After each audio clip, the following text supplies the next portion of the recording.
តាមរយៈយុទ្ធនាការមួយនេះខ្ញុំចង់បញ្ជាក់ជូនថាបងប្អូនមានច្រកផ្លូវការមួយតាមរយៈយន្តការនេះបើទទួលរងភាព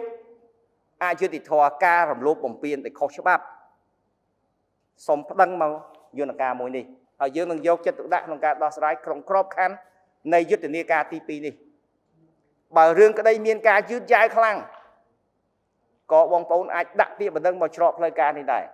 ឥឡូវការប្រកាសបើកយុទ្ធនាការនេះមានន័យស្មើថាការប្រកាសបើកច្រកមួយដើម្បីយកកិច្ចការទាំងអស់នេះមកត្រួតពិនិត្យហើយនឹងដោះស្រាយប្រកបដោយការទទួលខុសត្រូវស្របតាមអ្វីដែលជាការណែនាំដ៏គង់ខ្ពស់របស់សម្ដេចមហាបវរធិបតីនាយករដ្ឋមន្ត្រីនៃប្រជាណាចក្រកម្ពុជា